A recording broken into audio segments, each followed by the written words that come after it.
28절에서 40절입니다.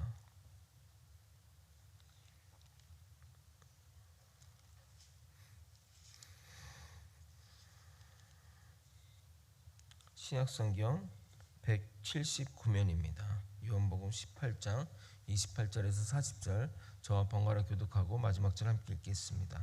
그들이 예수를 가야바에서 관정으로 끌고 가니 새벽이라.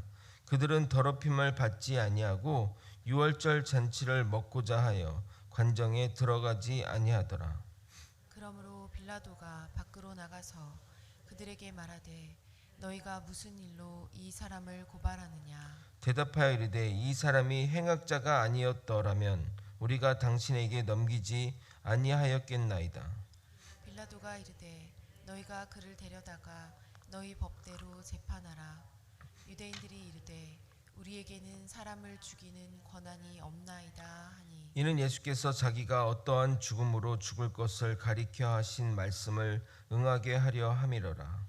이에 빌라도가 다시 관정에 들어가 예수를 불러 이르되 내가 유대인의 왕이냐.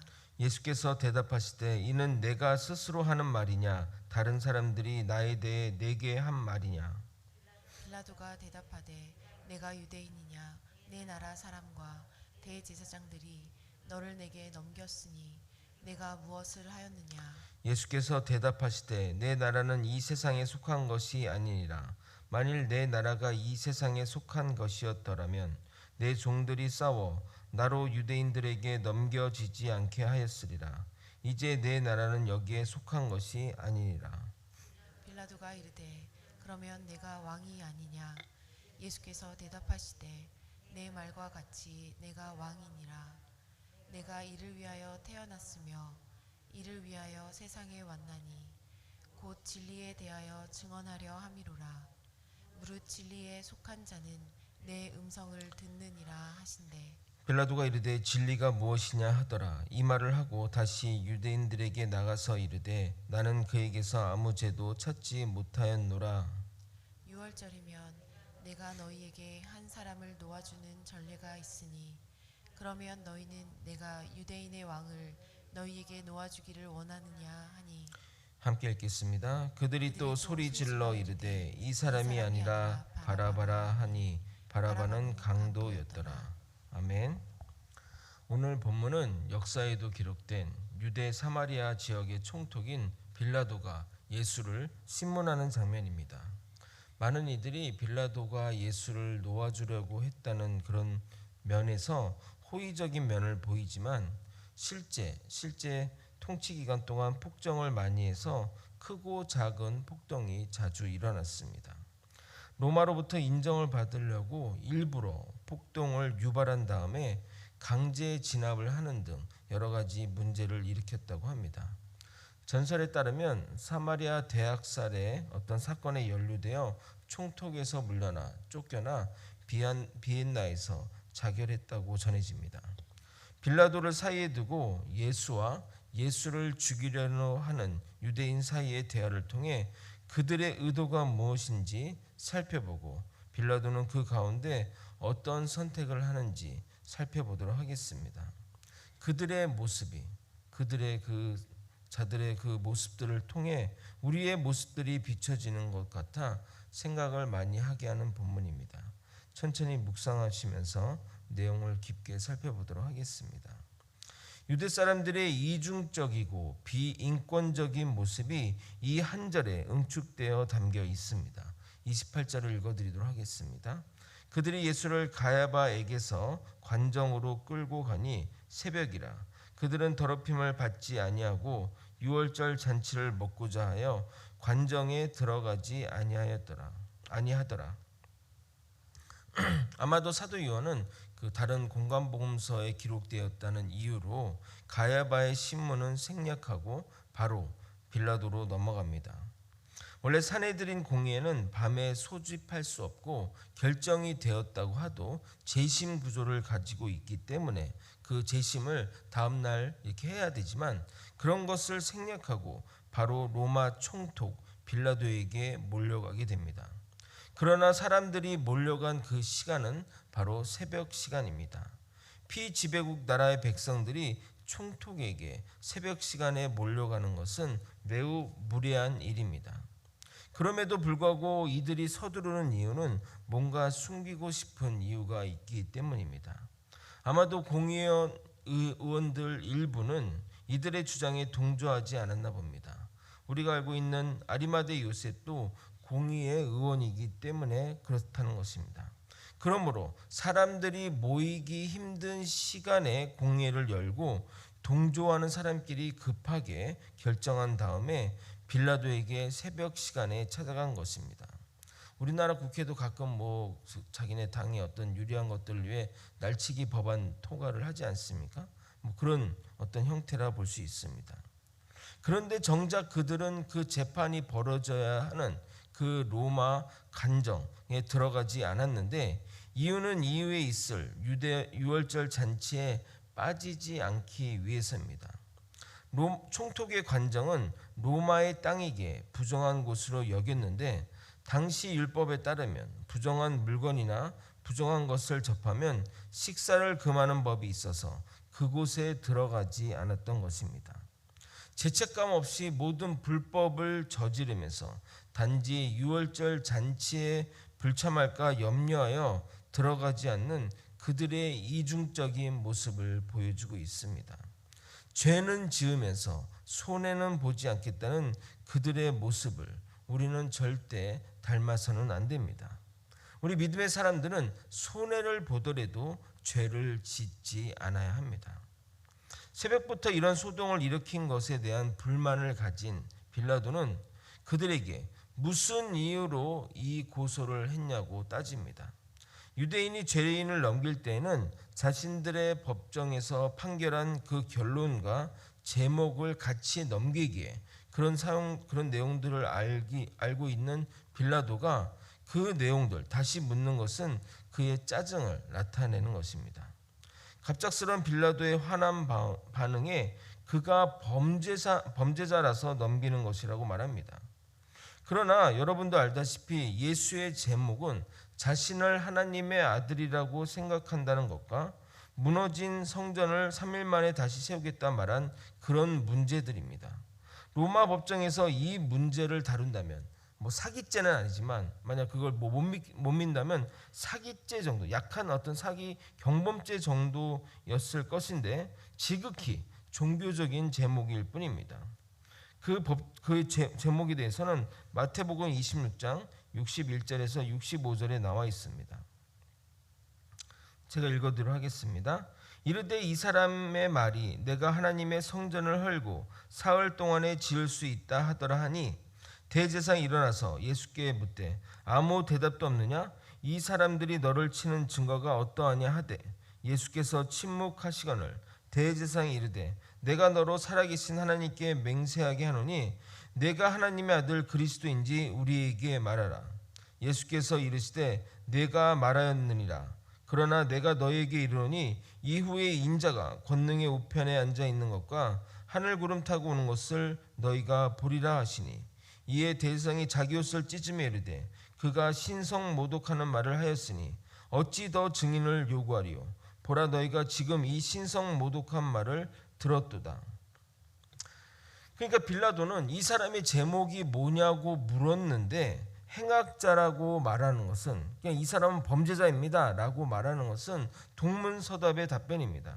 하지만 그렇게 그들이 답하는 이유는 그들이 말하는 죄, 그들이 판결한 죄는 로마의 법에 따르면 전혀 죄가 되지 않기에 그를 범죄자입니다, 악한 사람입니다 라고 말하는 것입니다.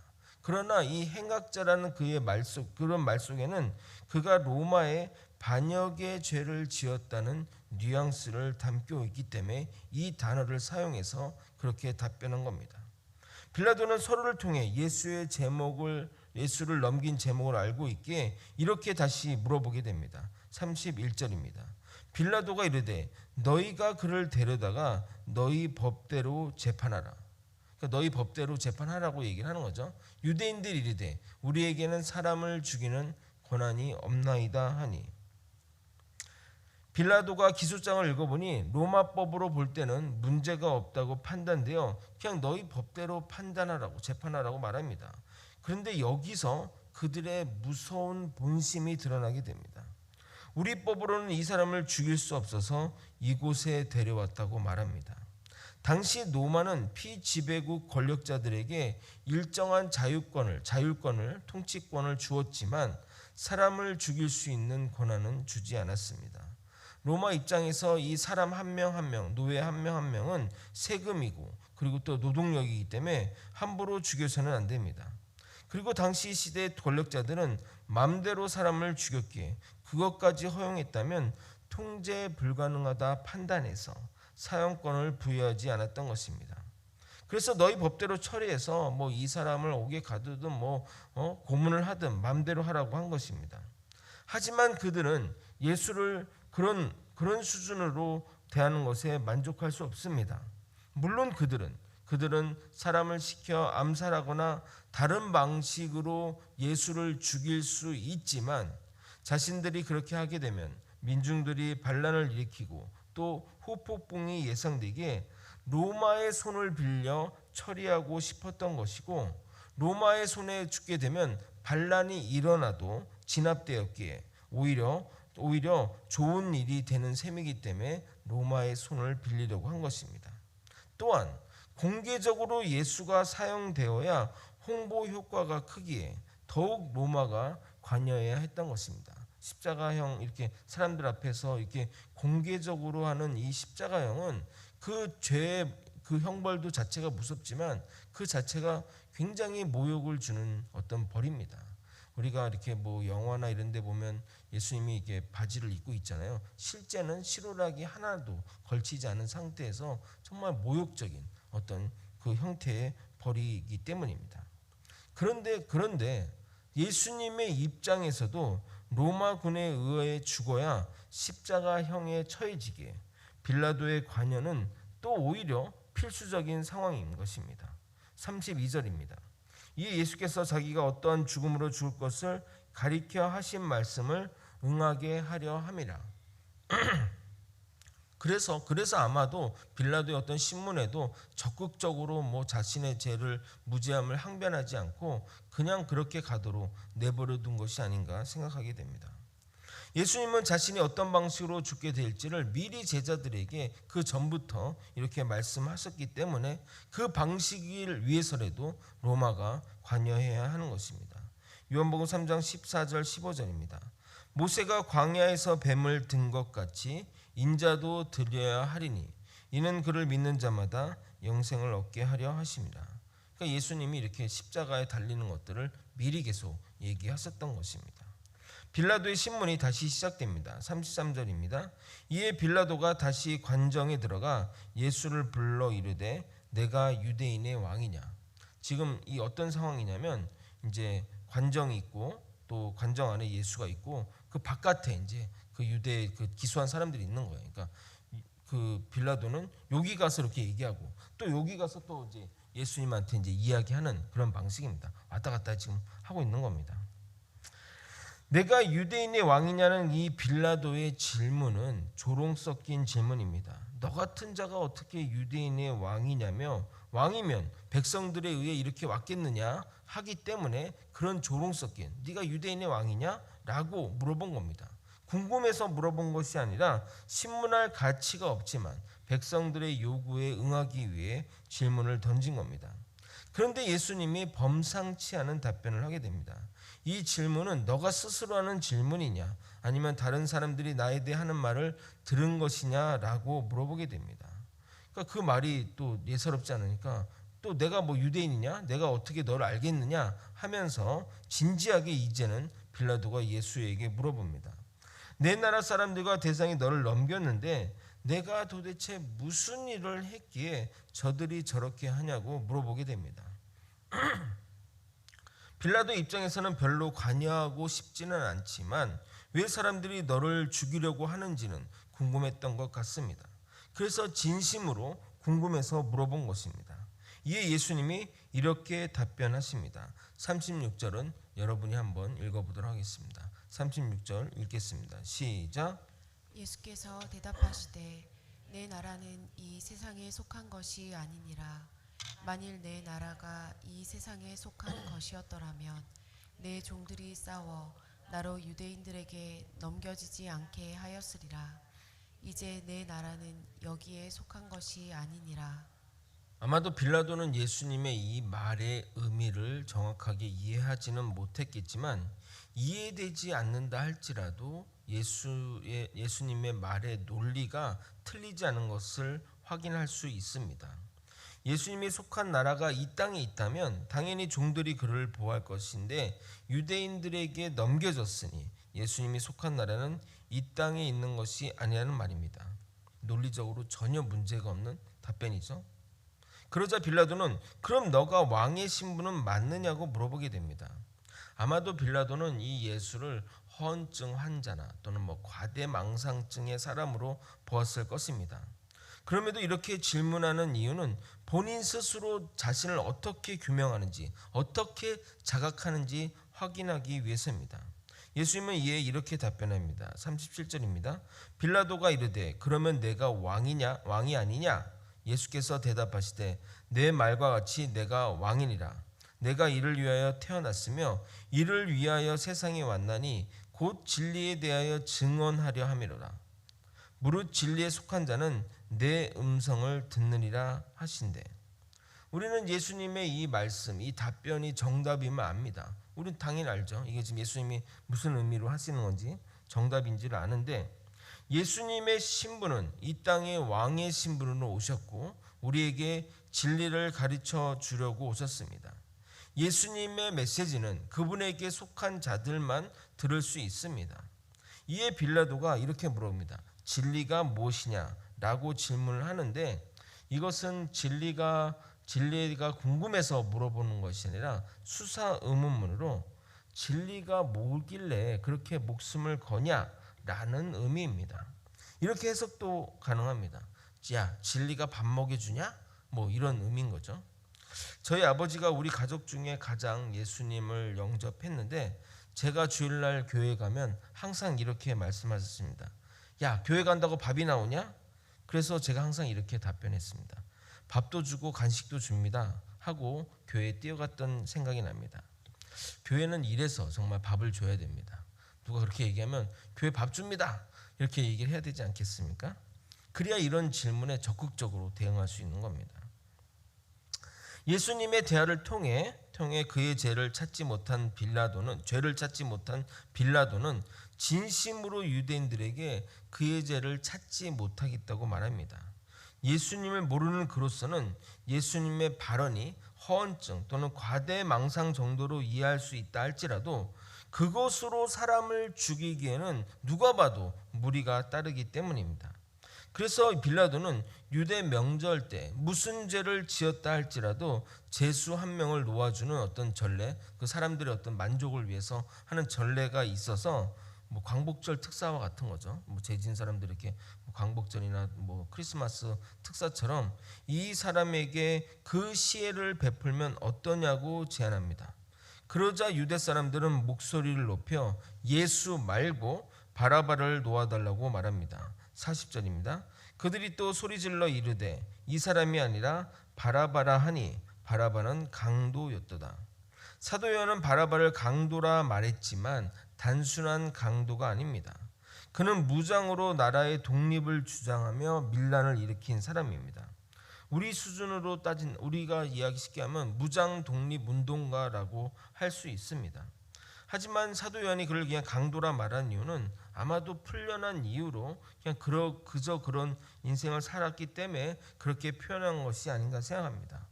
어찌됐든 다른 공관복음서는 그를 이렇게 기록하게 됩니다. 누가복음 23장 19절입니다. 이 바라바는 성중에서 일어난 밀란과 살인으로 말미암아 옥에 갇힌 자라라. 이것을 통해 유대 사람들이 어떤 사람들을 원하는지 보여주게 됩니다. 그들은 처음에는 예수를 자신의 메시아라고 따랐습니다. 예수가 그들을 로마의 압제로부터 구해줄 줄 알았던 것입니다. 그러나 예수님이 하는 말이나 행동이 자신들의 생각과 전혀 달랐고 힘없이 잡히자 그런 약해 빠진